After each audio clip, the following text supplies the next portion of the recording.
Welcome to the panel where founders talk about building a better business and a better life. I'm Justin Jackson, co-founder of Transistor.fm. And I'm Brian Castle, founder of Builder Methods. And I'm Jordan Goff, founder at HeyRosie.com, and I'm your host for the day. Nice. I'm in charge. Let's go.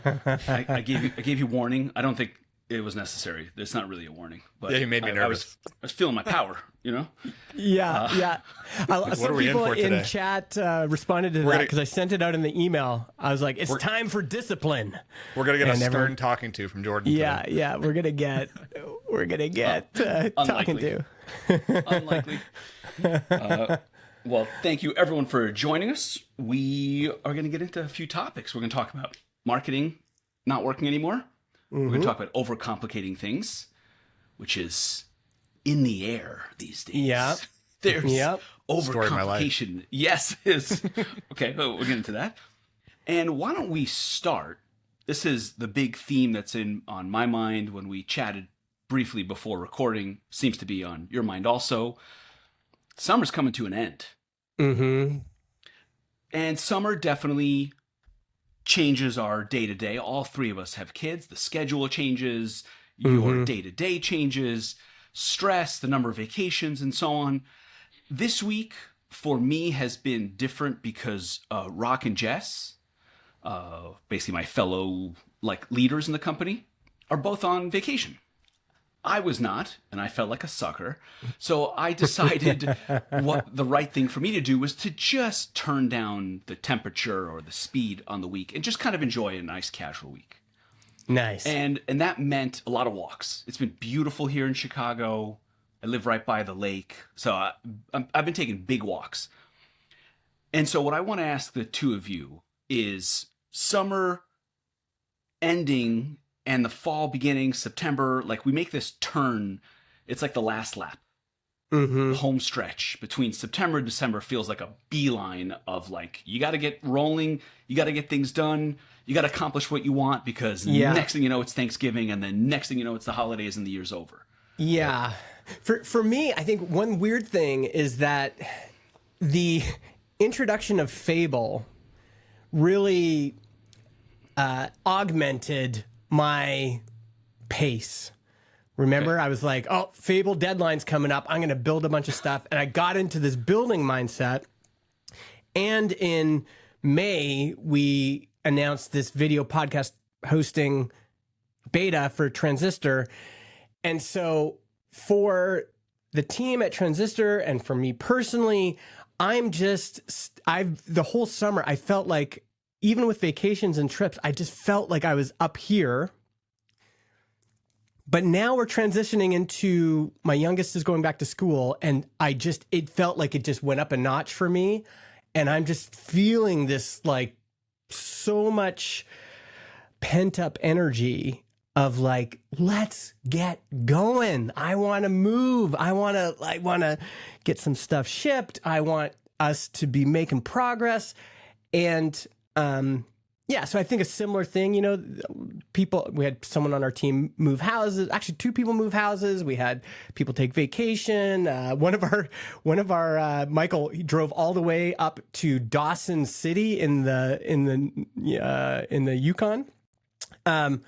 So is Dawson City in the Yukon? Now my geography is, but anyway, up north. Very far north Canada. I am feeling like, okay, we're back. Everyone's back. It's time, So when you mentioned it before the call, I was like, man, it's true. I just feel that as you transition out of summer, it's like, okay, happy hour time is done. It's time to build. Aside from the calendar, is there anything I don't know, metrics wise or tangible that's that motivates you, that you look at something and you're just that is not where I want it to be, and that is what fires me up to get going on something? Is there anything like that? There's so many things, so many factors. One big factor is we had this summer intern, and he was hungry.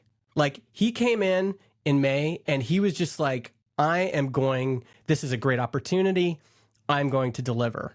And he just was every single day at work over he just went above and beyond what we could have ever wanted. He set the bar very high for anyone who's going to follow him.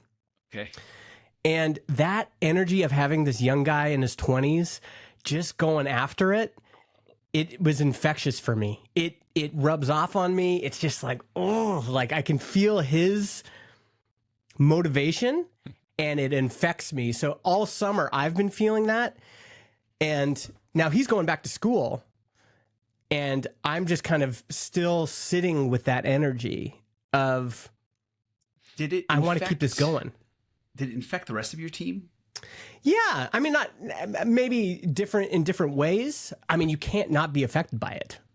That youthful energy and enthusiasm. And he was also, some young people are a little bit more shy and maybe might kind of recede a little bit in meetings or whatever. He just felt fully comfortable to like question us, to interject. Wow. That's such an awesome thing. Like if you think about like in sports, like the best player on the court makes their teammates better. Mm-hmm. You know, like they make everyone else want to buy in and want to raise their game, and that's where you get like an MVP type yeah, player. and if you have a rookie coming in and they've got work ethic up here, and all the vets are down here, it's like, hey. Like, are we going to let this let's augment our game too. This is an opportunity, you know? Yeah, on my end. So just yesterday I got back from, we took a road trip. We always do like an end of summer road trip the week before the girls go back to school. So we drove up to the coast in Maine. And, we always try to get one road trip on, hotel on a beach. The only goal is like, we want to be able to step out of the hotel and be on the beach for a couple days. And nice. We definitely achieved that. Something about walking for a couple miles on the beach every day alone with my voice notes just really gets me into that strategic thinking. Yeah, I do this a lot day to day anyway. Like I do daily walks around here as part of my, exercise routine. And I sometimes do like voice note journals, but something about being on vacation, especially these summer vacations. And I think also for the calendar wise, right now, somewhere around now is the 1 year anniversary of Builder Methods starting. Oh, wow. I don't know the exact date, but I know that the subscriptions for Builder Methods Pro began in September of 2025. You got renewals coming up. So yeah, the first round of renewals are coming up. That's been on my mind a little bit. AI overview in Google says September 2025. Yeah, that's the subscription. I probably started the business around June or July, but so yeah, so 1 year in, and I'm on this vacation, and I'm walking. I was joking with Amy, like I walked too far. Now I got to walk back. Like that happened to me 2 days in a row. Pick me up. And so yeah, I'm just out there, and what it forces me to do. I don't know about you guys, but like I really go deep on the hard questions. I'm always thinking, whenever I'm thinking strategically, planning, what fires me up the most is thinking about the things that I'm most dissatisfied with. And that usually falls into one of a couple different buckets. One is like the overall metrics of the business. One is like my personal energy as a founder and, where my head is at creatively and enjoying this thing and where I want, like where my gut wants to take this next. And I'm always thinking about like, what are the big rocks that I need to fix or change or course correct or adjust? So I came away with like two big ones. I'm not going to spend too much microphone time on it here. We can later if you guys want to, but one is big picture around like focus of like the business model and the product shape of what Builder Methods and my portfolio will look like going forward. And then the other one is just like my operating system, really giving that a complete overhaul. And I literally started working on that big time this week. Heavy into using bots and cloud agents. We can get into the technical stuff on that, but like overarching thing is like I actually verbalized a goal for the next couple of years is like get to $1 million a year in revenue with a single employee, me. One person in the business. A KPI, baby. Yep, a number. That's like the driving force. I've got other stuff around like mission of what everything is serving a particular mission. I can verbalize that. But I did make some like tactical changes around like what types of products I'm going to be focused on going forward, and also marketing and growth. Some new ideas. We can talk when we get to the marketing stuff. I want to talk more about that. So yeah, lots of stuff to dig into. Dude, $1 million in take home a year, that would be Dream. Fantastic. That's the dream. Yeah. Yep. It's a beautiful thing. It's possible these days. And I think having the number as a goal is very helpful because you can work backwards from it. Exactly. Yeah. And you can think about the business model and the price point and the number of people, and then kind of gauge, does that sound right? Does that sound realistic?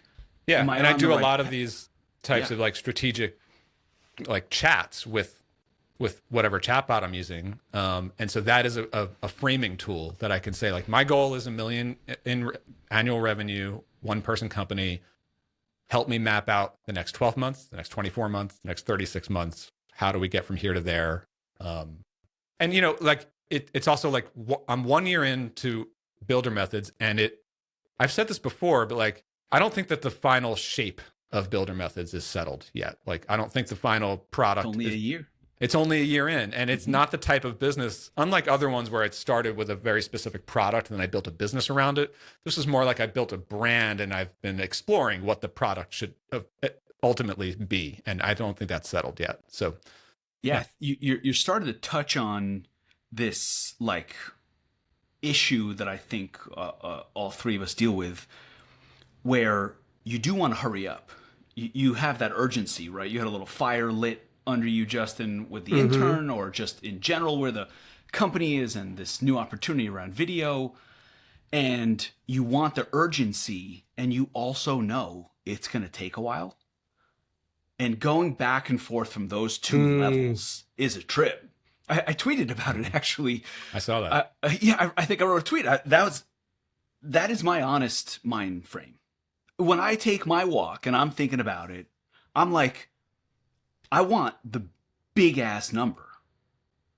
And then as you start to kind of come at that goal from different angles, how do I get there? It is a tough realization. And you're like, well, kind of on the right track. And it's just going to take a while.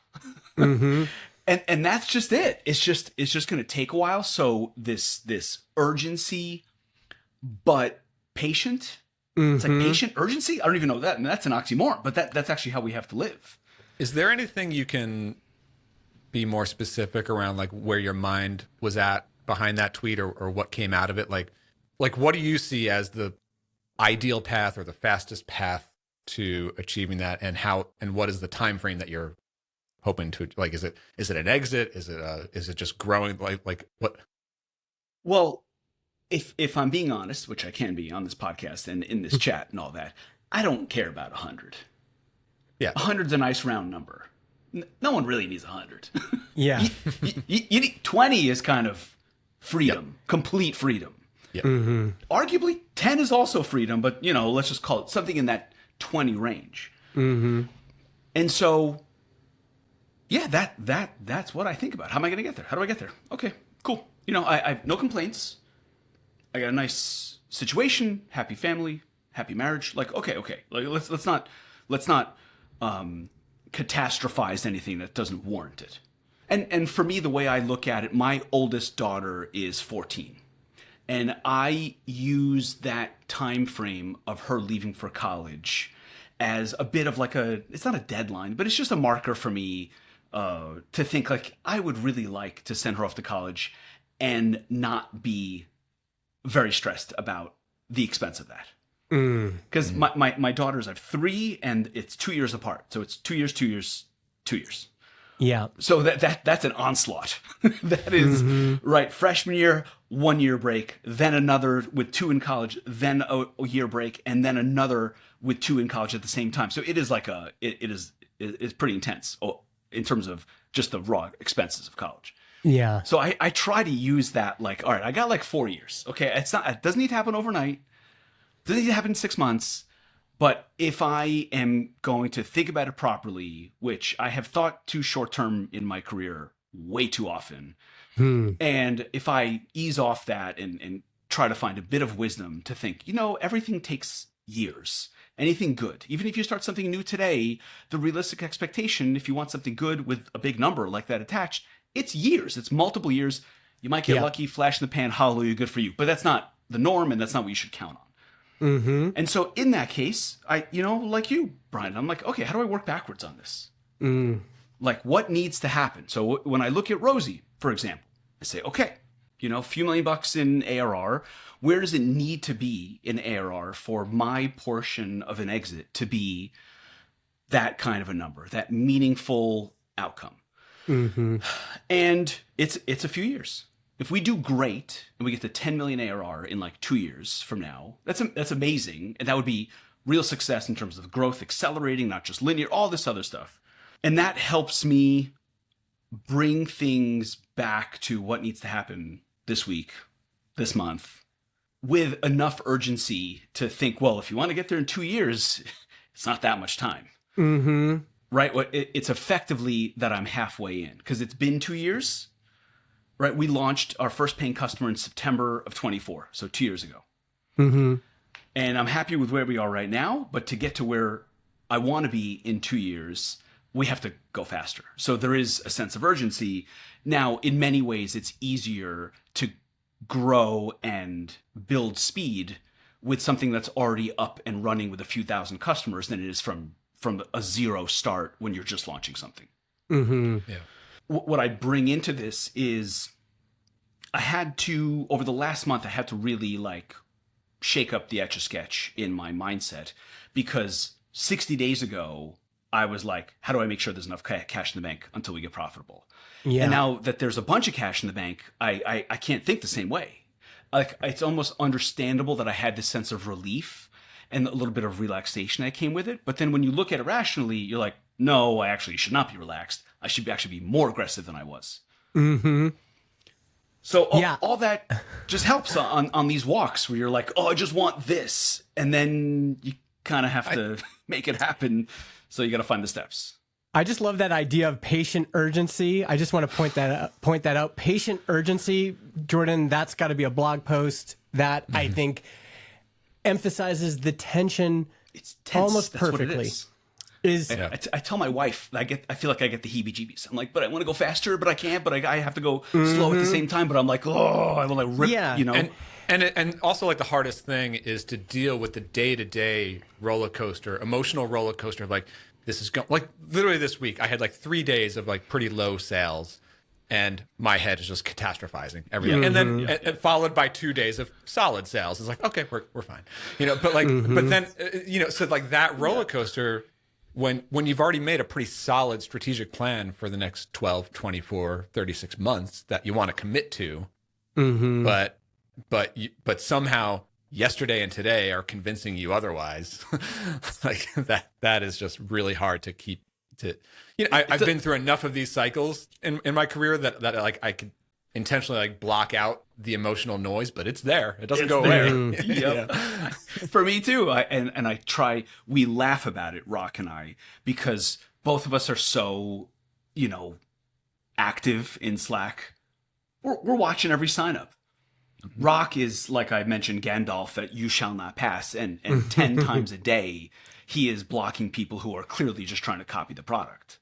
Yeah. I'm keeping an eye out if, is this like a big customer? Is this a regular customer? Is this ICP? And so on. So we're always commenting in there. And when it's a bad day, he and I are in there like, with like the John Travolta meme. Like, where's everybody? Right. What's going on? What happened here? So we're addicted to the day-to-day too.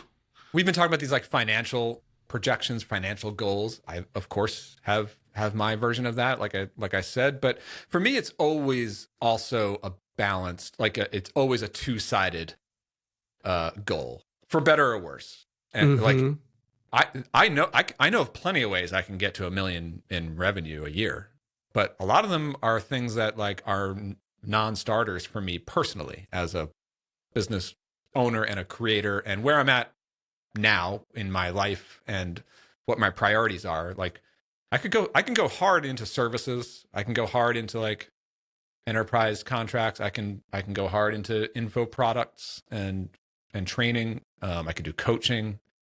these are all things I'm not interested in. And there are, like, a big part of the walks this week was diving deep into what does the product mix have to look like, and then how does that translate into what I'm actually doing as my day-to-day work, and what gives me the most energy, what's draining my energy, and where am I really happy with what I'm doing every day, and what am I not really loving. I hate the meme of like, oh, just do what you love or follow your passion or whatever. Like, there's still a lot of strategic thinking behind all of this from a business standpoint, but I do want to get into at some point like the product learnings of the past year, like courses versus software. I think this is a great opportunity to kind of turn it from conceptual to all right, well, summer's ending. Justin, can I introduce one more conceptual thing before we move on? Sure.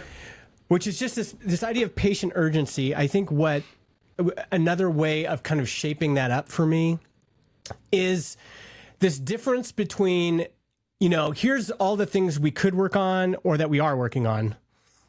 And I've been looking at this a lot lately. There's a whole bucket of things that teams and individual bootstrappers and everybody, there's all sorts of things we work on or we could work on.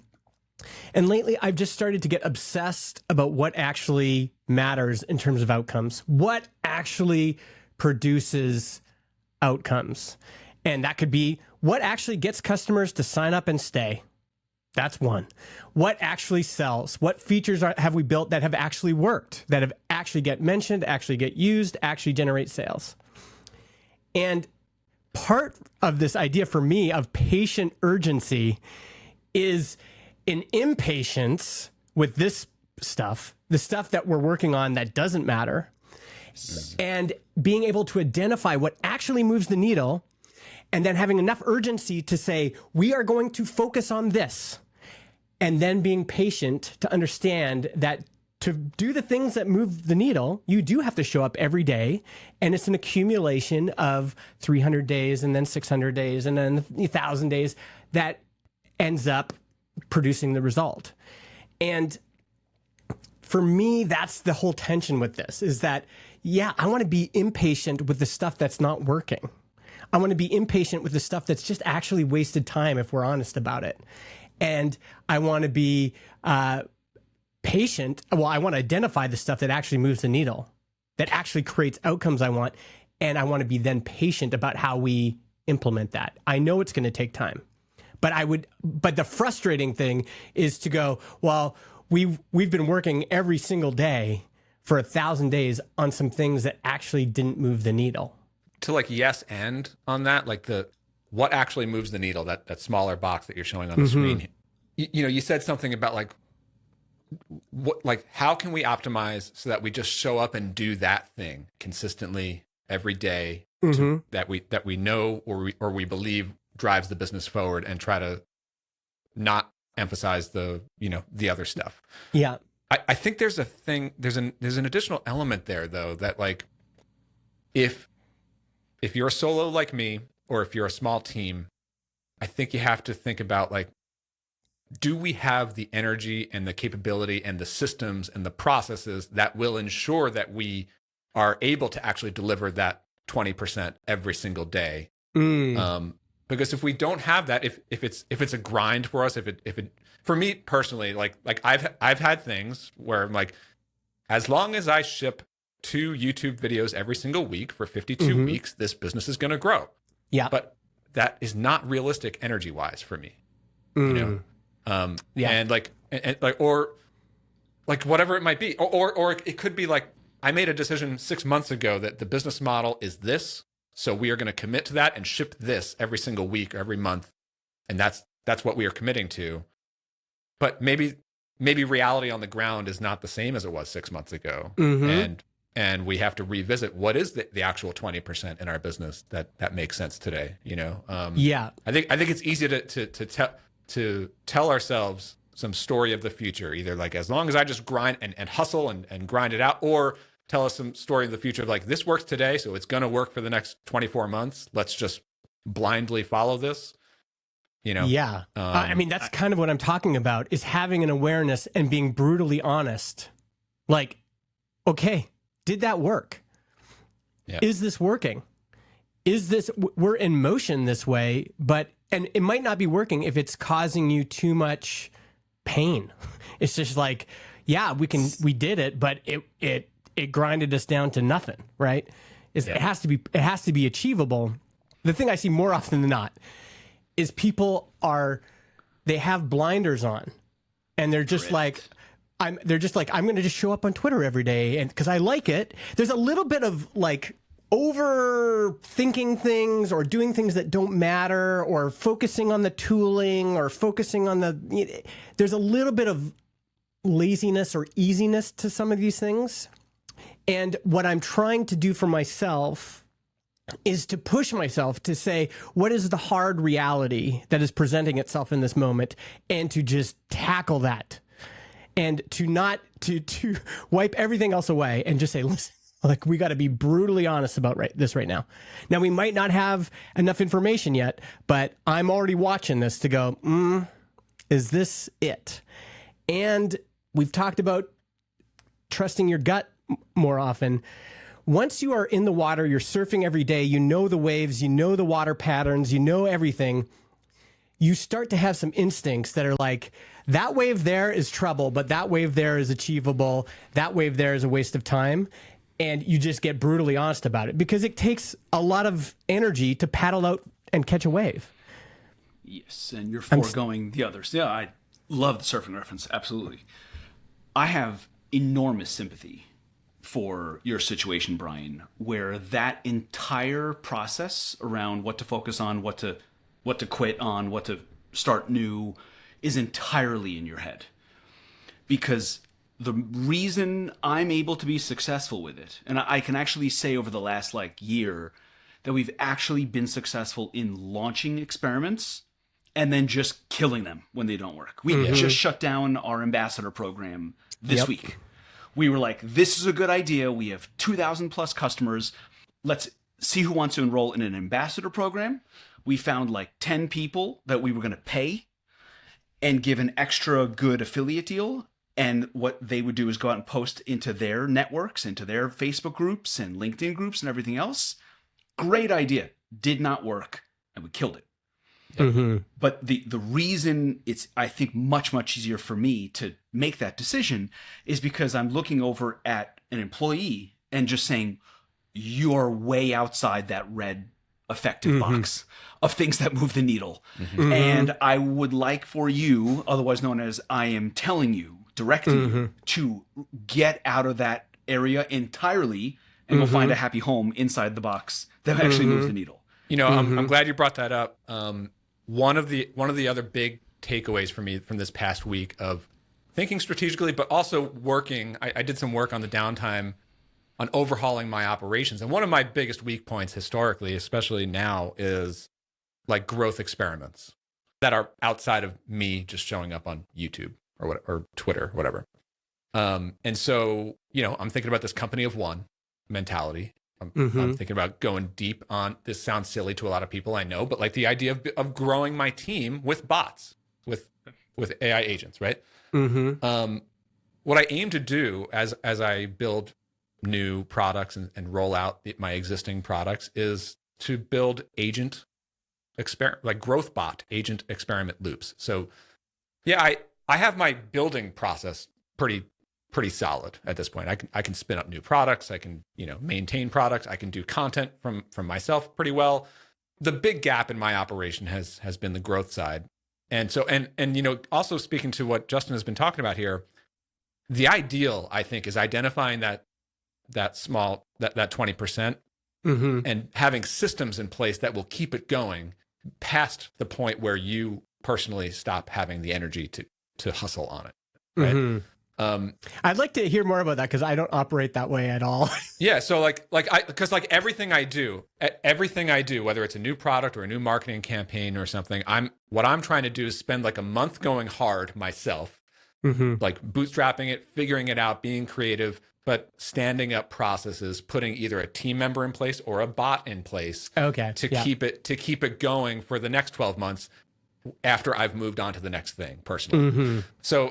So my thought, still experimental, is to have a bench of growth bot, like put a growth bot on each of my products, and they are tasked with pitching growth experiment ideas. I approve or give input or give direction on those. Mm-hmm. They do all the things. They put up the landing pages, they create the content, they send the emails, they run the ad campaigns. That whatever we're going to be doing as the experiments, the bot is going to be doing those. And yeah, I'm going to put creative effort into putting the systems in place, enabling them to have that authority, putting the skills and the processes behind them, the training, the verification loops, so that they can go through and look at a piece of content and does it meet my high standards of what I want to publish under my name or under this product brand or whatever it might be.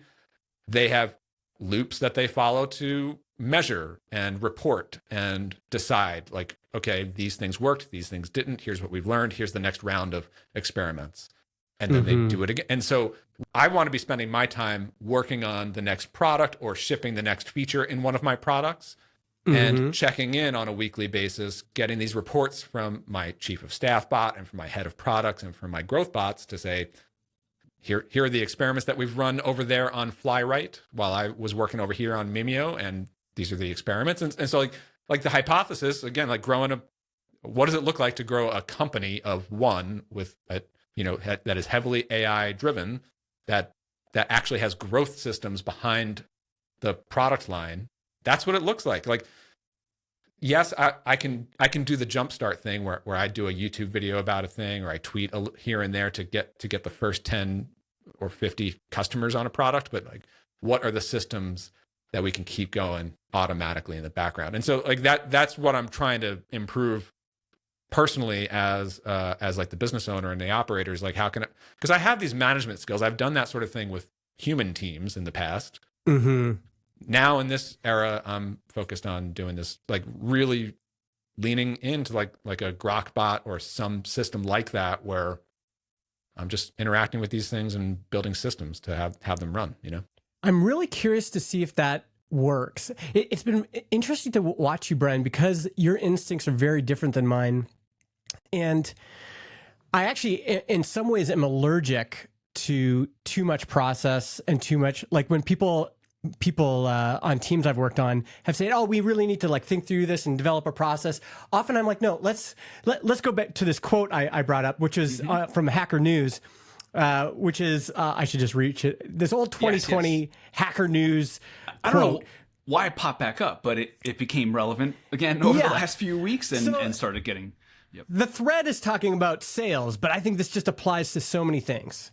Here's the quote: "Sales is a lot like golf. You can make it so complicated as to be impossible, or you can simply walk up and hit the ball. I've been leading and building sales orgs for almost 20 years, and my advice is to walk up and hit the ball." And I think why this resonates with me is this is actually just my philosophy for life in general. It's like, well, let's figure out a perfect process and let's get the project management thing all ready to go and let's make sure we can do it in an automated way. And no, let's just go hit the ball and see what happens. And the truth might be that you just forever, for the rest of your life, somebody's got to walk up and hit that ball. Like, there's no other way to do it. That's the way it is. But even what you just described is the system. So, it works for you because you have or you have someone on your team who is, it's their job to show up every day and hit the ball, right? So, so if you don't have that person, or if you don't personally have that type of energy, or if you know that you can do that for a month, but then next month you're going to get distracted and do something else, then that is an unreliable system. Yes. So then the way that I think about that is like, I'm operating under certain constraints. So if these constraints are true, then what needs to change? What do I need to design and optimize for, given the constraints that I have? Yes, it's really the keeping the constraints in mind pushes you much more toward automation and also your personality and your preferences. I want to put something in that sits right in between this conversation: the role of the human. feels different but the same than it did a few years ago. So right now we are about to hire for the first time in 2 years. Right? We were a bigger team. We trimmed down. We pivoted. We have not hired since. We let one person go. We went from 6 to 5 people, and then we've just kind of hunkered down and stayed there. And my preference isn't really to hire much more. I want to be efficient and use these tools to give leverage. But we have a specific area in the business that will move the needle. And that is a customer success function. I'm not even going to say a person or hire just yet. It's the customer success function. We have a good top of funnel, and we have a good mechanism for getting signups. The product is rolling, the engineering's rolling, the features are in good shape, the roadmap, all that stuff. But it's the in-between parts of the funnel where our churn is higher than I want it to be. Our activation is good, but I know it can be better. We see a lot of people who are perfect customers sign up for a trial and then not convert. And so when I look at that, I can't help but think pure automation is not going to do it. Yeah. And we've also tried to run experiments before hiring to understand a little bit, like what you're saying, like bootstrap the first month to just like get a clue for the process. Yeah. So when we look at this now, if you look at that function, you're like, you need to reach out to people, you need to build relationships with people. But that doesn't mean you have to do it without AI and automation and leverage. So something about like hesitating right before posting this job, I almost wanted to like understand, well, where does the human stop and the AI start? And vice versa. What is this role? I want an energetic young person to come in there and be ready to talk to 20 people a day. But also, I'm not just going to be like, well, here's a phone and don't use any tools and no automation. Just whenever someone signs up, call them. Like that's not quite right either. Yeah. I mean, it's definitely a human role and a people person type of role for sure. But I guess in your case, like they need to feel very comfortable and at home with comfortable. Right. We can AI help them build tools. stuff. They don't have to do everything. They don't have to build stuff, but they need to be able to like operate a Slack and be able to talk to a product team and understand things that they can relay to customers and stuff like that. You know? Yes. It's like the expectations have changed. Brian, you're almost like demanding of that role to be almost entirely automated with you checking in as necessary. Well, it's just a completely different type of business and target customer too. It's like, of course, like what you just described. Of course, it makes sense for your customers. Like, right, a landscaper that signs up. I'm not selling to landscapers, so right. Although I have said with Brian, I think if he was going to hire a human person, it would be community manager who would do some of that stuff. So somebody lands in Discord, and it's like there is some person there welcoming them, figuring out who they are, what they're there for, all that stuff. It's interesting. I'm interested in that too. That I agree. Like if I were to bring someone on, that would probably be the area where a human makes the most sense in my team. However, I will say that like I've enjoyed the community side a lot more than I expected I would a year ago. And I'm actually pretty excited about leaning more into that. And I do these like monthly-ish live calls with members, and I'm actually really enjoying that. And I want to double down on that. But the one of the big other learnings sort of related to all this is courses versus software products and tools. And I think in my year, as I head into year 2 of this business, a big learning for me is I think I'm done creating courses, at least for a while. And I want to speak to this because like I won't really abandon my role as a teacher. I just think that I'll still be teaching and communicating more on like my free channels, YouTube, X, newsletter. Yeah. I spend a lot of, I created these 2 big flagship courses inside of Builder Methods Pro. And I sort of centered a big part of the value prop of becoming a member is you get access to all these courses, 100+ video lessons across the 2 of them. And it's just in this space in AI land, the shelf life of these courses is so short. Yeah. And I mean, like, courses is such a great business model. It used to be. It used to be at least, and in this particular space of AI adoption education, man, I mean, I just launched a course last week 2 months. called Become AI Native, and in that very week, Grokbot launches, and cloud agents are becoming a big thing, and those are a little bit more cutting edge, I realize, and everything I'm teaching in Become AI Native is still relevant, but it's not going to have the same stuff, or it's not going to have the most relevant cutting edge workflows and techniques that keep coming out every month. And it's like, can I give you an example, Brian, of something like I would love from Builder Methods that you give a bit of this, but there's a lot of products I pay for where they have a dashboard and an app that you can log into and all that stuff. The only thing I pay attention to is the emails. So SEO testing is this one product that I have, and I've set up a few tests in there. The reason I keep paying is he keeps sending me, here are your top keywords that people use to search for you this month. Yep. And here's the clicks on your different landing pages if they're up or down. I keep paying. I rarely log into products like that. Like you don't have to log in to get the value. Yeah. So the one thing I want is, this is a perfect example right now. Right now, I know from being in Slack and on Reddit and on social media, there's chatter that people are not happy with Opus 5. Like, here's why they don't like it. Here's what people are doing instead. I want that email. I want this week's sentiment analysis. This week's sentiment, Opus 5 down. What are people using instead? They're using Fable until they run out, and then they're using they're using Codex for these kinds of things. I need like a weekly reminder. I can't keep up with this. I'm just using Opus 5 like a doofus. So, you know, those exact conversations are happening inside the Builder Methods Pro community. So with the courses, what I learned is like, okay, it takes a ton of energy. It's a big grind for me to create these things and get them out. And I don't love that energy drain on my side personally. Plus you have the shelf life, which is terrible. And I'm not, just reality, I'm not going to go back into these courses every month and update them with fresh content, fresh lessons. Just that doesn't happen. Yeah.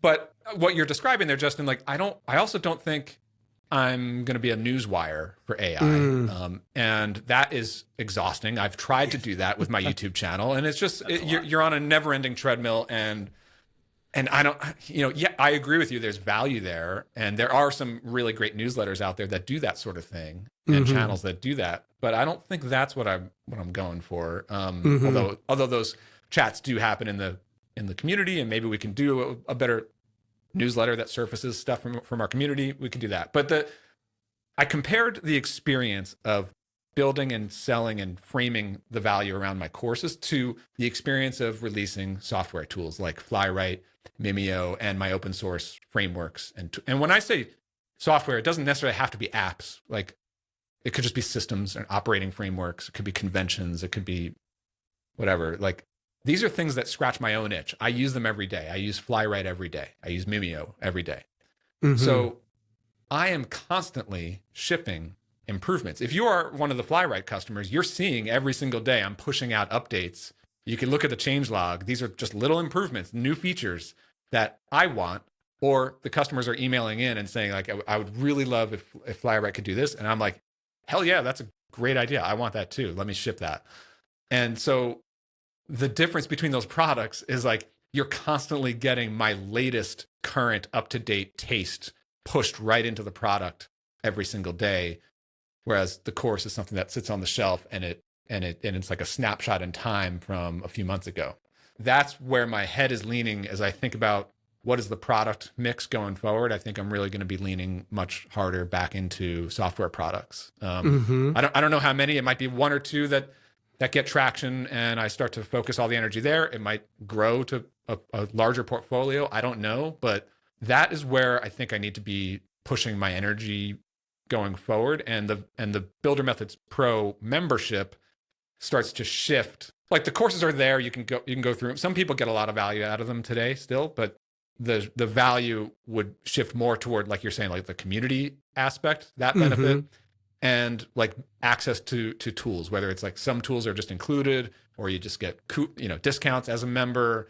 Like the tools themselves will be standalone businesses. Like Flywrite has its own site. Mimeo has its own, and I'm going to grow, have these like growth channels, growth bots running on all these at all times, but also running like Builder Methods, the membership. You like there's a few companies that sort of operate on this model. If you look at like Every, they do something similar to this. Although I have to keep reminding they're people a little that bit more of Every's like not the a very Newswire good thing. business in terms of they've been around a long time. Their revenues hasn't been great. I don't know what it is lately, but Couple million in a year. I mean, I can't remember when they started, but yeah. And they have a big consulting side too. They do that too. Yeah. My sense is it's not a very good business, but I could be wrong. Yeah, they do good work. I'll give them that. I don't know how their business is. Hopefully it's been great over the last year since they've kind of made a name for themselves. So let's hold that thought, Brian, on the... I want to ask a lot of questions about the type of software product. Generally speaking, I think it is an unbelievably good time to start a bootstrap software company. I think it is fantastic. Yep. We've talked a little bit about over my my interest over the summer about acquiring software companies, and for a while I thought like distressed VC backed was interesting. I actually think bootstrapped is where there's a ton of value to build. So a little bit of a separate conversation. Justin, what are you going to do? September comes around to get your team working on the things that matter. I think we've already started that process in that we can see now. The way I framed video is like I wanted to do it for a long time and we kind of kept pushing it off. And then finally it was just like John and I got together. It's like, John, we've done all these secondary things, but the learning is in business, if you're always like saying, oh, well, here's the top priority, the thing that is burning in your gut saying this is what we should build. It's like, oh, we're not going to do that. And it's like, okay, well, I guess we'll go to second or third order things. Second or third order things, just like being on the second or third page of Google, you might as well not have done them. It's just a second or third order thing. It does not move the needle.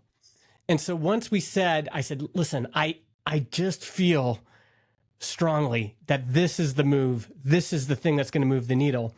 Well, we had evidence of all the other things we've done. Nothing has increased expansion revenue. Nothing has increased upgrades. Nothing has increased signups, really. That we were still riding on the initial insight I had when John and I started. We're still running on the initial insight John and I had at the beginning, which is something came from my own podcasting career, which was like, I don't want to pay for every show I start. I want to do unlimited podcasts for one price. And that just made us all of our money forever. It's a great idea. Hell yeah. And everything else we've tried didn't move the needle. And I said, well, let's do the hard thing. Jesse Hanley, do the hardest thing. Let's just do the hardest thing. And we've started doing the hardest thing. And so far, everything's up. Expansion revenue's up. People signing up on the higher plans is up. It's all up. So now we have some evidence. What do you mean by the hard thing? Like the video launch or? Yeah. Or the hard thing in this case would be hardest thing, the way I understand it from Jesse, is like, don't focus on these like easy, low hanging fruit. Like, don't build, like, especially like these days, don't build a micro SaaS. Don't build another AI transcription feature. Don't build, like, these are all low hanging fruit. What's the thing that the highest value thing we could build? It's probably also a harder lift than anything else we would do. It's probably the thing we've been avoiding because it's just like, oh, that's tricky, Well, it's a big project, so if we start that, we won't get to these other things. Yeah. So let's just knock these other things out. We'll get to that. That's right. Yeah. And this Perfectly feeling normal boulders, rock, and pebble Yeah. conversation. It's nice to ship a feature every month. Like, that's a nice cadence. But if what you're shipping every month doesn't matter, then what are you doing? So now we have some evidence, and we'll see if it pans out. So far, it's panned out. But the team's gotten the feedback. Because you can see I said, here's my theory. My theory is that it's going to increase expansion revenue. We're going to have more upgrades than we ever had before. And we're going to have more people signing up on the higher plans. And But I so think- far that's come true.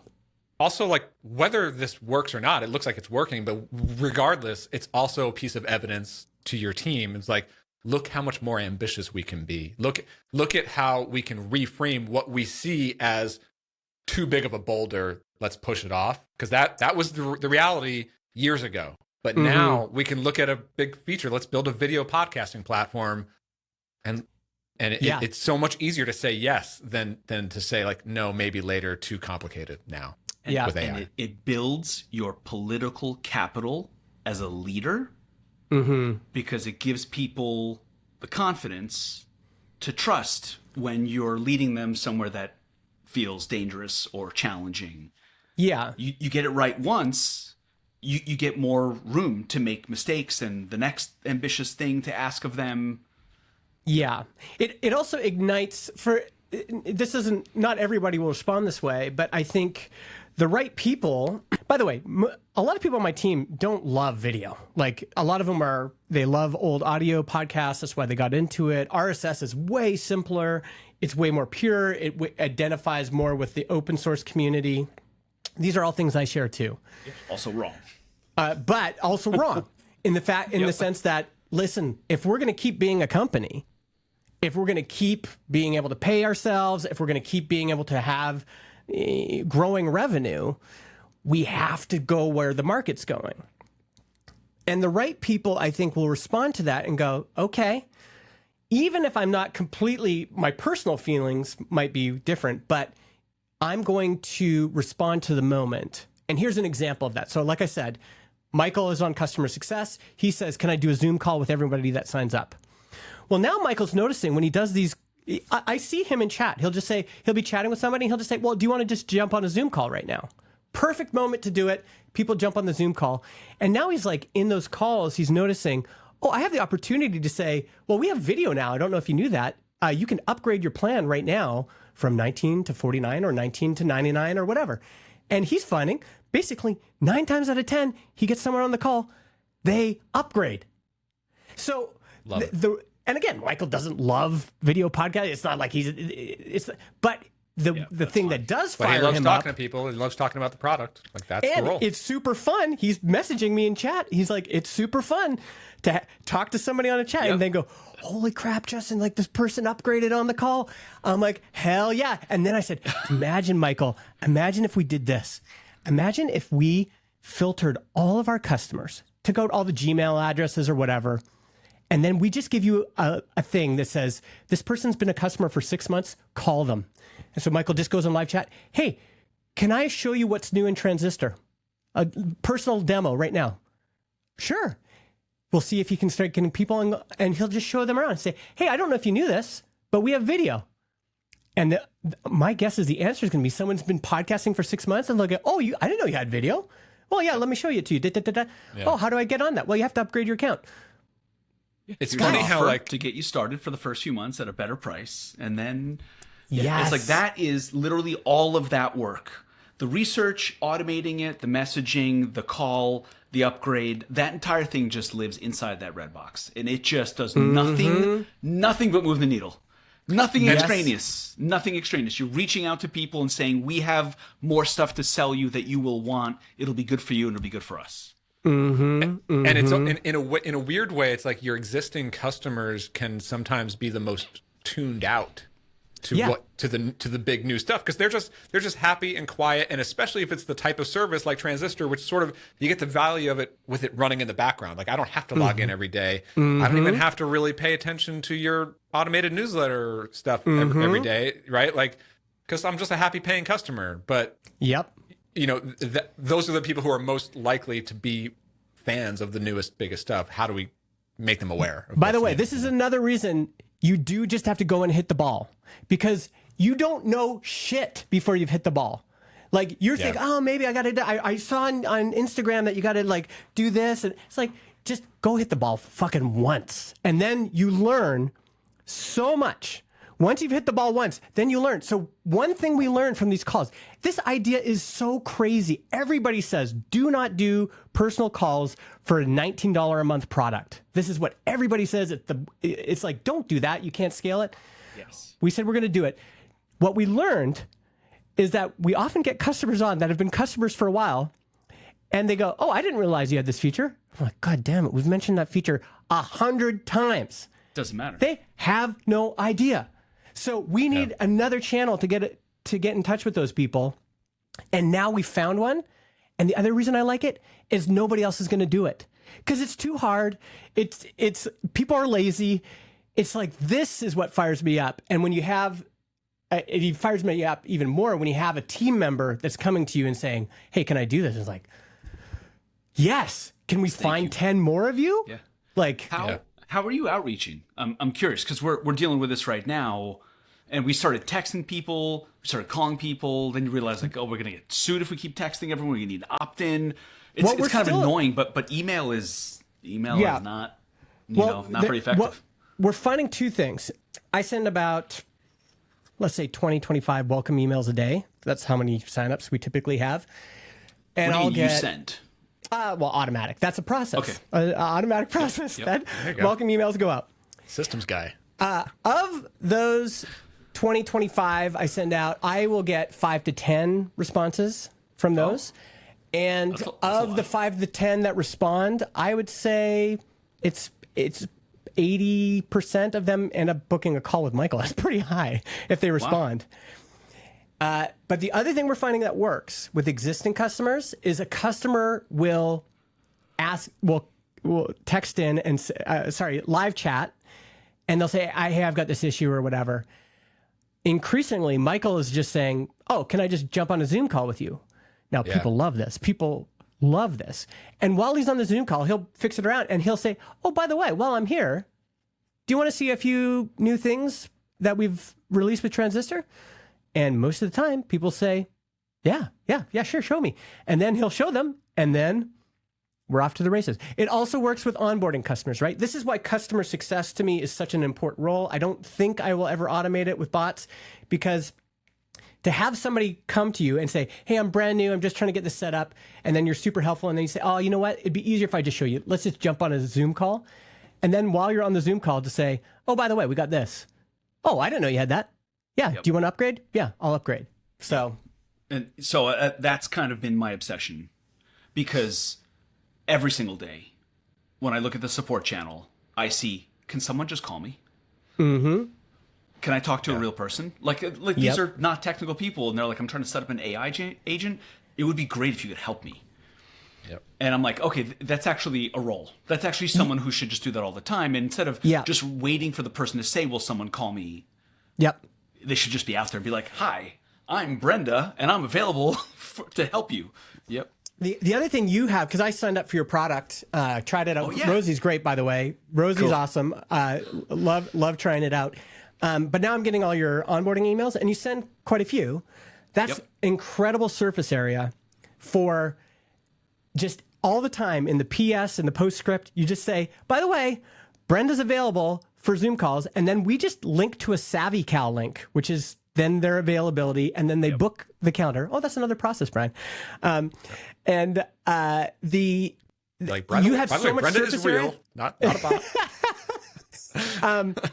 So what I've found, Jordan, is that the first email, people go, "Oh yeah, whatever, welcome email," and then the second I and know third, what that is. and then the fourth, they're like, "Oh wait, I got to check this out." And then as they're looking at it, they're like, "Oh fuck, like this is too much for me. I'm overwhelmed." And then they see, "Oh, I can jump on a Zoom call. Sure."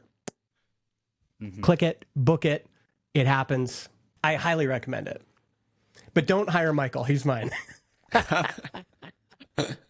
Yeah, I haven't hired in long enough where I don't remember what to do or where to go or what the process looks like. Yep. I've hired a lot of people from meetups.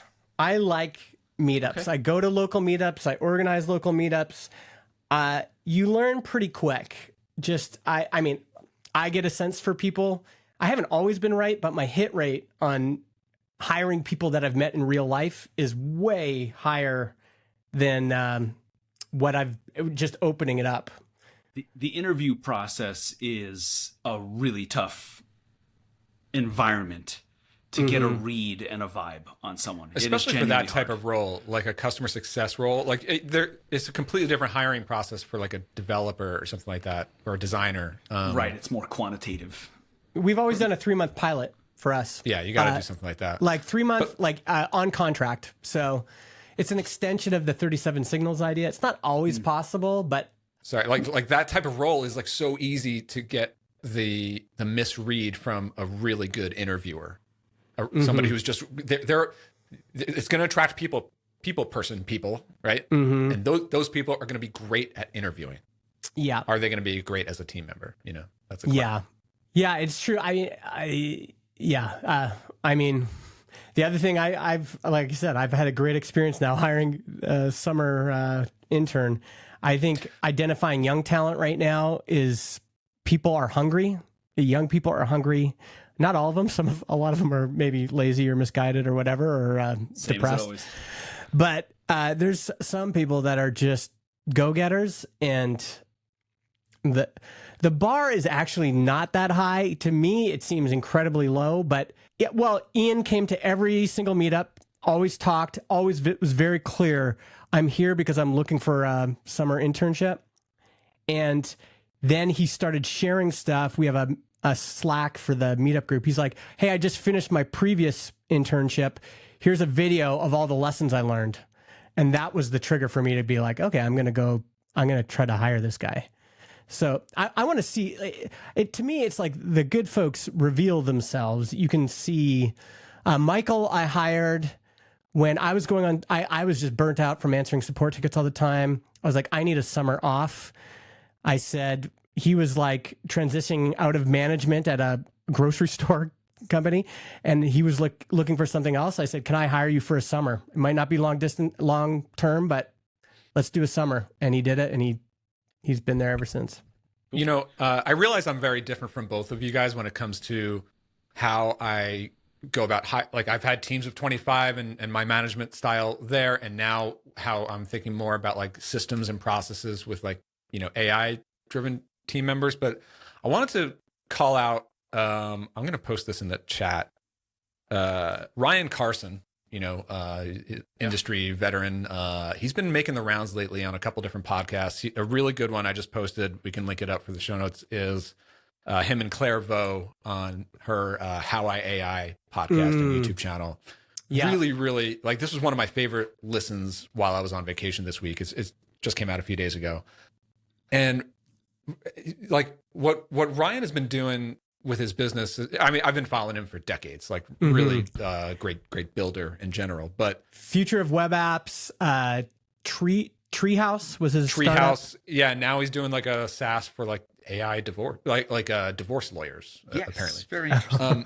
So he's been big on, obviously, like cutting edge on using AI and everything. But lately, he's been very big on managing teams of agents. But so far, he's always a bunch of steps ahead in terms of like workflow and tooling. But he made a really great point on especially on that podcast with Claire Vo, because both of them are like probably around our age, or industry veterans, been around, have hired hundreds of people, have managed hundreds of people in different companies. And they were talking about like taking that management experience, that hiring experience into the AI realm, and using that as your leverage point for building processes for AI teams, right? And I think on this podcast he was talking more about like the product cycle, but I've heard him like with Andrew Warner talking about like marketing and growth too. Like that, those can be AI driven employees that are running on loops. And if you have this experience of building systems and processes that people plug into, and you can still have room for human input and creativity and strategy, but being able to design like not only processes, but like how to think and how to make decisions, how to grade and critique the quality of this thing or the outcome of this thing, and then have that spin up into the next thing. And like, that's how you go from, I think most of our industry right now are using AI like one to one. I'm just going to open up one Claude session and work on this thing with Claude. That's how I'm today. still using it. Yep. That's how most of us are still doing it. But like, there are people now who are running 50 agents at a time, like shipping 40 PRs a day. And like, how is that actually possible? Systems. Like it's not you don't have to personally be overseeing every single PR. You just have to be able to design systems and training and processes and verification loops that these things can actually run.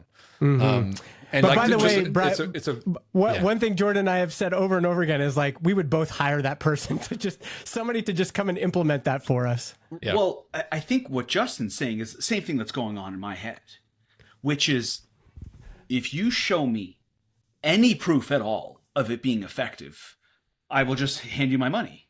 And not for multiple reasons, but when I think about hiring someone for customer success, it is not a small thing to ask someone to join your company, stop what they're doing, maybe leave a previous job. And I like to talk tough. If it doesn't work out, I'll just fire them. But I don't want to do that. You know, even with a consultant, it's a big deal because you've been working with them for a year and you're like, look, I still do it when it is called for, but there's a lot of friction there. If I think about an agent that does a job, I'll give you an example. I want an agent to automatically go through Google business profiles in a specific location and run through whether or not each individual listing is a good customer fit for us. And if so, spin up a landing page. I don't even know if you need to spin up a landing page. Just create a QR code, send off copy or whatever data you need into a direct mail API so that they can print up a letter and then send it off to that business owner with a QR code that leads to their Rosie agent. I just want that to happen every day, all day, nonstop without me thinking about it. But it's one of these things like a person's not going to do it. Hold on, I want to transition to like asking you about it. Don't teach me how to do that. Yeah. Just do that for me. Right. Do that for me, and I will just pay you $1,000 a month and be like the best employee leverage for the money I've ever come across in ever. Just take my goddamn money.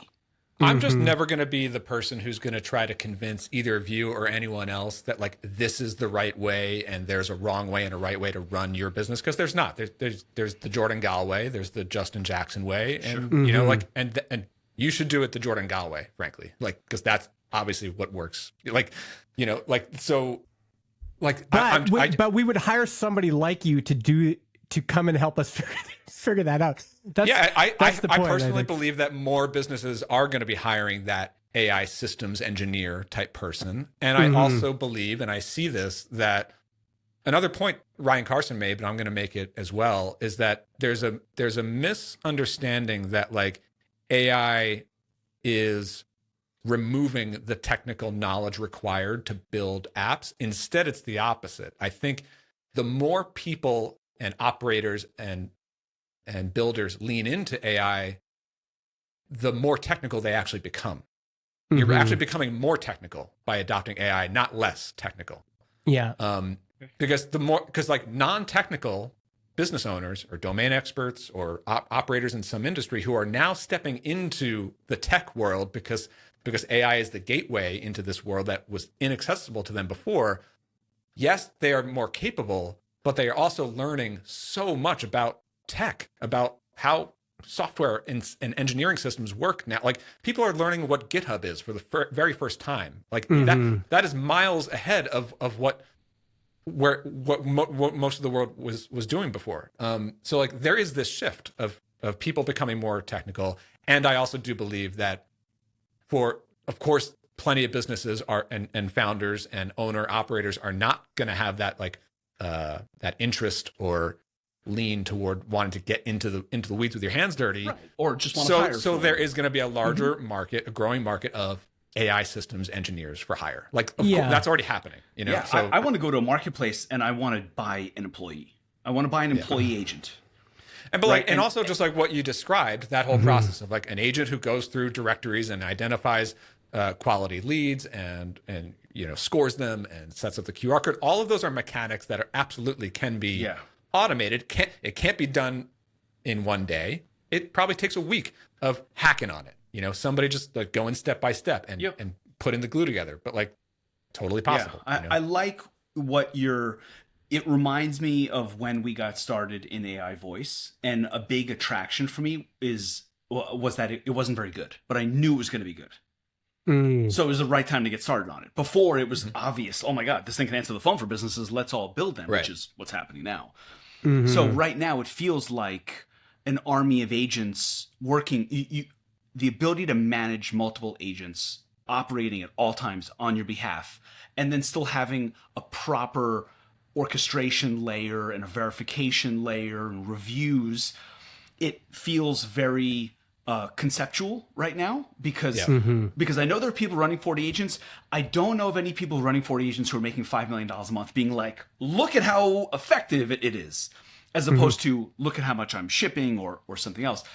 But if it crosses over and you're in that spot as an expert and with something to offer and sell, when it crosses over, there will be a whole bunch of money coming in that direction, the same way as AI voice.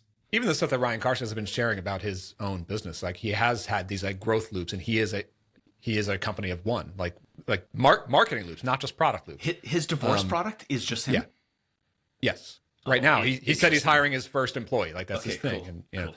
Well, Justin, let's take it over to you. I guess we should finish up soon, unless we want to Well, start talking why don't about we how I got address a new chair, Pascal's which is stuff? extremely exciting. What was Pascal? We got Jason Cohen saying most marketing tactics no longer work, but personal connections do. And then it looks like, Ryan was from Noah Toa was saying his top to-do list this week is how many one-on-ones can I have this week? How many 1 to 5 or 1 to 10 interactions can I have this week? I think we've kind of touched on this. I don't know if that paraphrase of Jason Cohen is entirely correct. I think marketing has certainly gotten more challenging. We've talked about this. There's so much more noise. I want to just go back to, I think too many founders are fiddling around when they should just go hit the ball. I have a blog post on my site that just says, email 100 people before you've done anything else. It's a perfect example of this. Like, if you're just starting out, the highest leverage thing you can do is email 100 people. And then people say, well, I don't even know one person in my target market. Like, this is the wrong category for you. If you can't think of one person, go email 100 people. And then you're going to feel all of the stuff, right? You go email 100 people about something, you have even 10 reply, and you say, hey, can you tell me, how did you buy the product you're using right now? When was that? What was going on in your life? What convinced you, etc.? What would it take you to switch? I have customers with Transistor. I just hung out with one on Vancouver Island, Mike Vardy. When we started Transistor, I emailed 100 people. He was one of the people that replied. I was like, listen, the product sucks right now. Like, there's nothing there. And he's like, okay. And I'm like, I want you to sign up. I'll give you a deal. Sign up for $10 a month. And he's like, okay. That's your first step. So I think the marketing tactics, there's still stuff to do there. I tend to think I basically agree with you, but I also think, at least from in my experience, like the big motivating factor for going and talking to customers is recognizing signal. Like customers are hungry for this, and that's just what makes it easier not only to reach them, but like motivates me. As soon as somebody sends me an email like, hey, when are you opening up that Mimeo product? Because I got a couple of those this week. Like that fires me up to like go sell that product and go talk to and learn every single thing I could possibly learn about that person and their Brian, experience. I'm having a hard time keeping track of all the products. I still go Brian equals Builder Methods and FilterHawk. That's what's still my Flyrite. Oh yeah, Flyrite's in there too. Can I actually use this as a transition to talk about product decisions and like what to sell? All right. Yeah. I'm hosting today and I get to tell a story, okay? Yes, do it. Here's my story. I don't want to mention the name of the company. Do it. No. It's because I got to know the founder over a call, and that feels rude. So we had a competitor that we lost some customers to, and that is always painful. It's inevitable, but it obviously makes you aware of them in that way. So we had customers leaving or testing us out. So clearly it was like in the same space. And maybe a month ago, we got wind of the fact that they were going out of business. Mm. And we were very confused because the people that left the reason we found out they were going out of business is because a few of the customers that left us for them came back. And we were like, well, what happened? Clearly their product was terrible and ours is so much better, right? And Yeah. their response was, actually, their product was great, Oh. which is confusing. And I was Yeah. like, well, let me understand what's going on here. You're saying they're another AI voice product? It was an AI voice product. And we had customers leave and then come back, and the feedback they gave us was that their product was good. And that's confusing. Like, okay, well, why are they going out of business? What's going on here? Yeah. So I looked at the situation. I said, you know what makes sense? Let me reach out to this founder, because I don't know how many customers they actually have, but it's a pretty Yep. big number on their website. Maybe I could buy this customer list, transition, use that as an opportunity to basically absorb their customers that need a new home. Yeah, you got to do it. So I look at their company. Turns out they raised money. So I start going through the VC list. Turns out I pitched a few of those VCs. So I email them and I say, hey, I'm trying to get in touch with the founder of this company. I know they're shutting down. Can you get me in touch? That got me in touch with the founder. I had a call with him. Very, very candid, open conversation. I was very grateful. Here's what happened. They had a good thing with the AI voice product. They got traction. They grew revenue. They used that traction to go raise money. As soon as they raised money, their ambitions grew, and they tried to take over the website and the CRM and the email and the outbound, and it all collapsed because the product became too complicated for self-serve. Yep. So they shut down self-serve and moved toward like an enterprisey mid-market thing. And when that didn't work, they were like, we can't even imagine going back to self-serve. So we're just done. Wow. And then this week, we got a notification that a different competitor raised money. And we go to their website, and it's like, coming soon. The CRM and the website and the outbound and the email. And I'm just looking at it like, okay. There is so much danger in overcomplicating the product right now. You had me at AI voice. I don't need it all. Right. Look, if you look at our product, we have a website chat now. That I look at as like it's a selling bullet point. When you use Rosie for your AI voice, you get a free web chat. So if you're paying for a web chat right now, don't. Or if you're looking at another competitor that doesn't have that bullet point, we have that bullet point. I still like that as an adjacent thing because it's still solving the same problem. It's like inbound leads. Right. Don't Right. lose But we just integrated with CRMs. Great. That doesn't really expand the product. It like pushes data from the phone conversations into the CRM. And we haven't launched yet, but we finished. It's in production integration with Facebook and Instagram DMs, which is very important, especially for the Shopify segment that we want to go at. So I am trying not to overcomplicate. I am looking at like the carcass of a great competitor with a good product. I'm looking at others raise money.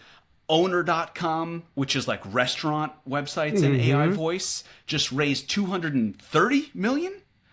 $240 million at a $2.3 billion valuation announced today. And what does their video talk about? We are for all small businesses, not just for restaurants. I'm like, okay. So like this natural pull these days between raising money and the expectations there and the AI tools being obviously these facilitators of features coming out much faster. When I look at that, I just look over to like the friendly angel on my shoulder in the form of Jason Fried, being like, we're just doing the same thing that we've done for 20 years and people are happy about it. And that's what we're going to do. So, Brian, walking into this market with like a new software idea, how do you think about like, all right, where's my lane? What's am I going to sell to... You're talking about mine or yours? No, yours. Like, are you going to sell to AI people that kind of want this new stuff? Like, where do you go with that? High level, you got to, understand that I'm coming from a very, very different place than than you guys, than especially you, Jordan, because like I'm completely bootstrapped and I'm like sort of free to explore, like, and like I have like optionality. Like that is my thing that I tend to optimize for, at least right now in this phase, because I have builder methods, and I'm still building builder methods, like as the umbrella brand, or at least like the community side of what I'm doing. But I am going to be shifting more toward like more tools, less courses. I've already sort of decided that. Beyond that, it might be multiple more tools. It might be just one or two more. It depends on which ones gain traction and get the heat, right?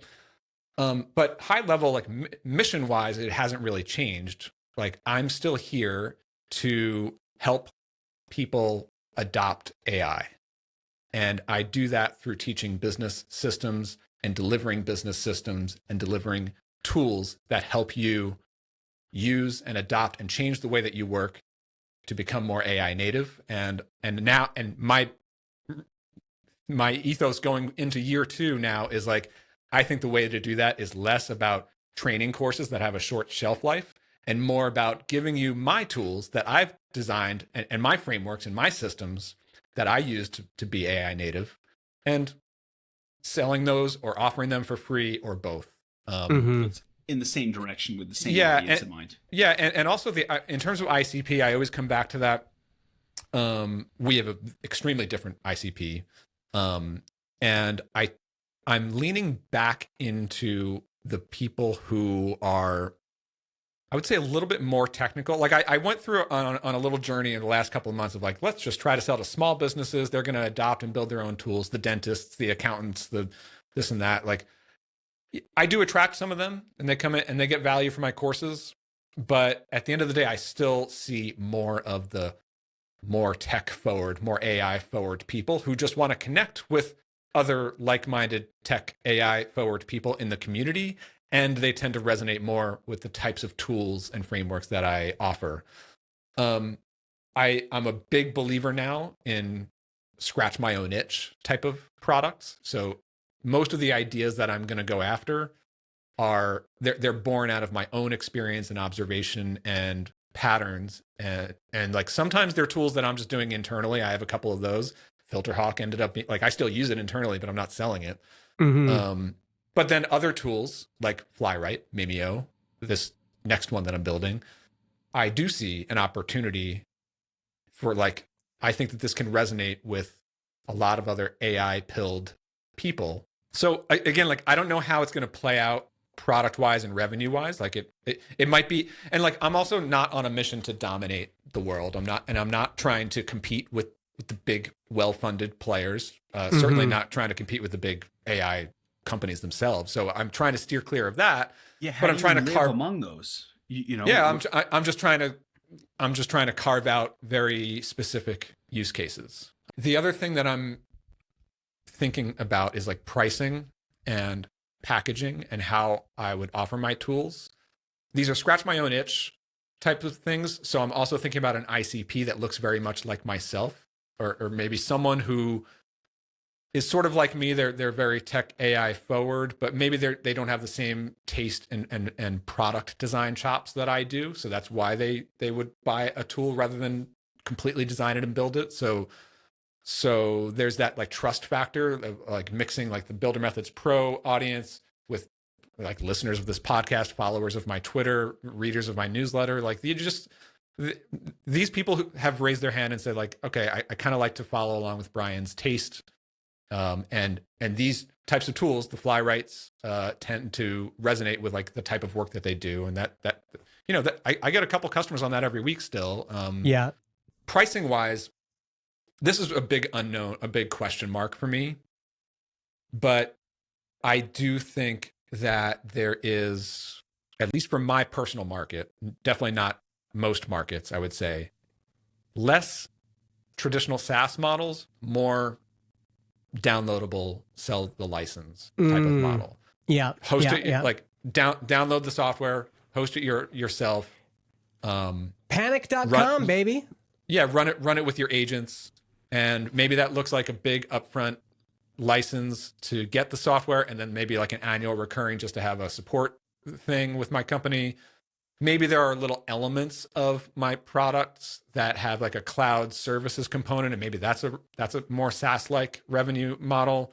Each individual product is going to have its own pricing story, I would say. But generally speaking, I personally tend to lean toward like, I think it makes sense for my audience. People like me, they tend to resonate more with a Mimeo or a Flywrite, which are both like, you download the thing, you install it, you own it, you can run it with your agents. And I got an email from a longtime follower of mine a couple of days ago, Denny Cave. Denny, if you're listening, he said exactly that. He was like, I really resonate with the pricing model behind Mimeo. It's like a breath of fresh air to see like an email marketing software offers something that's just like, it's not just like a money grab. I'm not trying to do like a goodwill thing here. I am trying to build a business here, but for more technical people, especially today, what I found in my experience with my customers over many years is like, I get a lot of people following me on the podcast and be like, oh, that's a really cool SaaS idea. Good luck with it. I'm rooting for you. I hope you can sell it to that market. I'm not going to buy it, but I hope you can go sell it to that market. I get a lot of people following me who are like that, and rightly so, because they don't need that bloated, hosted, one size fits all type of solution. They are more technical. I think for your audience, downloadable buy once software is, honestly, Aaron Francis, when he did that too with Solo, it works so well for somebody like you that has a following, that's doing YouTube videos. It's just like, oh, Brian's built this thing, I'm going to go check it out. I pay once. I might get a lot of value out of it. Like I use Flywrite all the time. I use Solo all the time. They're both kind of in that world. I also think that, and this is what's being talked about in the chat right now, and maybe Jordan, you can end with this, because you're talking about exactly the stuff I just alluded to Brian being like panic.com, right? One company, multiple products. 37 Signals, actually, I think they should launch this. 37 Signals had Basecamp, Highrise, Campfire. Now they've got Basecamp and Hey. I think we are in an unbundling stage. And the reason I think is that in an AI world, it really helps to have in your mind, Basecamp equals project management. Hey is personal email. As soon as you make that box too big and vague, you lose that nice crisp messaging that's going to end up in a little AI overview. So what were you kind of talking about in the chat, Jordan? I was talking about like positioning and the danger of getting into exactly what you just mentioned. We have launched a bunch of features, and our hero section and messaging and positioning and our ads have stayed the same. And we are very wary of introducing all the new stuff that we have and going from an AI answering service to an AI front office. With that said, I'm actually going to run an experiment with that, but it is an experiment. So we are going to produce ads and a landing page that competes against our wedge positioning. Our wedge positioning right now is, we will answer your phone. We are amazing at that. And then you come in, and then inside the product, you discover the web chat and the CRM integration, the lead sources, and whatever else. So we are going to experiment before we go take this huge risk, which I think is what that company that I just mentioned and the one that I alluded to that just raised, that they just went head on, assuming, of course, people want more stuff. Of course, we're going to add more value, and therefore we're going to grow even more. I'm scared enough, weary enough from the lessons learned there and previous lessons to say, you know what we should do? We're just going to actually compete against ourselves. We're going to launch ads. Yes. This reminds me of one of Brian and I's greatest hits, was talking about how FreshBooks did exactly this. Oh, yeah. They started, this was back in 2000, this was even earlier than this. Mike McDermott was like, their old app was getting long in the tooth, and they're like, shit, but it's a rewrite is a big deal. They started a secret company that competed with FreshBooks. Awesome. They built the whole thing, had the whole marketing, everything. And Mike says he knew it was time to switch to that as their main product, like make that FreshBooks, Okay. when customers started leaving FreshBooks for the competitor that they'd created. I'm in. I want to do it. I do want to sounds mention So fun. one quick thing, like the way that I think about a portfolio, because I know that it's not the thing for most founders to do multiple products. I know a lot of people are sort of against that, whatever. But like the way that I think about it, and is like for someone like me in my position with some level of not a huge audience, but I have a connection that I can continue to grow, and like having some sort of through line across all the products. Like it's absolutely true that like most of that a lot of people in my audience will not buy every single product that I offer. But it's also true that there are segments in my audience who do buy most, if not all, of the products that I offer. And there are just also customers who buy one or two. And so the way that I see it is I'm here to, help people adopt and change the way that they work with AI through the tools that I design and use myself, and I have my taste behind them. And so if you follow me and if you like if you resonate with the kind of stuff that I talk about, like my tools are probably for you. And I think about Basecamp, like especially back in the day when they had Basecamp and Highrise and Campfire and all of them, like I would have to imagine that they had plenty of customers who did buy all of them because they just liked their taste. And their products did fill functions in typical businesses that have those functions, right? So like, but so people for me, wanted like to be like them. The like love was so strong. I want to work like them. I want to buy into that philosophy. Dude, it's still working. Like DHH still is works. convincing people to use Linux. right? Like I'm not even sold on the whole Linux idea, but like, man, should I be? Because I'm kind of a fan of them. Well, like, that is a unique strength. Yeah, well, maybe that- they're yeah. at the very, very top of that game, but you definitely have that with your audience. yes. if I agree. look at that, like, and if I evaluate my own products right now, I would say Flyride is on the right path, although it's a little bit low priced. So I don't know how much pricing power it has. Mimeo will be priced higher, but it's going to be a much smaller segment of people who actually resonate with that product. So I don't expect a large uptake there, although I have some emails in my inbox. So I will get back to you folks who've been emailing me about it. The next one I think will be a little bit more broad, I think, and layer onto trends, or especially around Grokbot. So I'm sort of excited to get that out. Can I offer some unsolicited advice that I cannot help but form in my mind as I'm listening to this? One of the most successful products that the three of us know on like a personal level is Tuple. Yeah. Tuple combined a ruthless cloning, copying mentality of a product that was absorbed and sunset with excellent execution. And that is a deadly combination because there's a market. Yep. And if I look at the Tupleification of what you're kind of aiming at, Whisperflow, perfect example. A lot of guys in my space do that. You take a very, very popular, insanely fast-growing It's one product I thought about for sure. priced as a SaaS, and you turn it into a one-time purchase, and that's it, baby. That's I love the it. model. That's it. It has definitely crossed my mind to do a voice dictation type of tool. Well, I think voice sure. dictation maybe you're past the peak because Whisperflow is already kind of on its way down and people are already launching. But whatever takes off in the broader market, and there's an enormous amount of search for because of that, let them spend $100 million on their launch video and their ads and their PR campaign and their conferences, and then just offer for $99 the same goddamn thing with the Town I literally Pro. I literally had a tweet about this like maybe a month ago. I was like, all these voice dictation tools, they're trying to do way too much. I just want the thing to let me speak into a box. That's all I want. They're nukeable, baby. No, it's not nuke. It's not nuke. It's the opposite of nuke. You're not attacking them at all. You don't care at all. There's just so much attention and so much demand.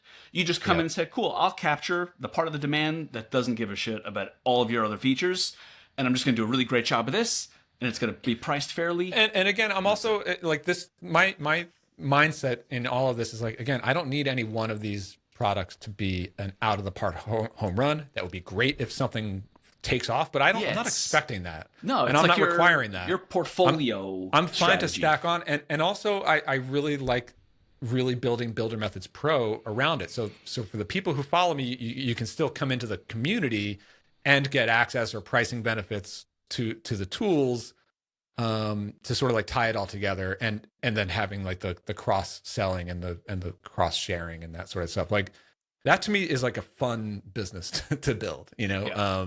And it can, and I believe that it can in a couple of years that can hit the revenue targets that I'm going for, but or it won't, and it'll suck, but we'll see. 800K years. Okay. Also. Yeah. Gents. All right. I mean, an hour and 40 minutes. These are out of control, but so fun. Yes. Good to see you all. Thanks everyone for joining us. Until next time. See you, everybody. Thanks again.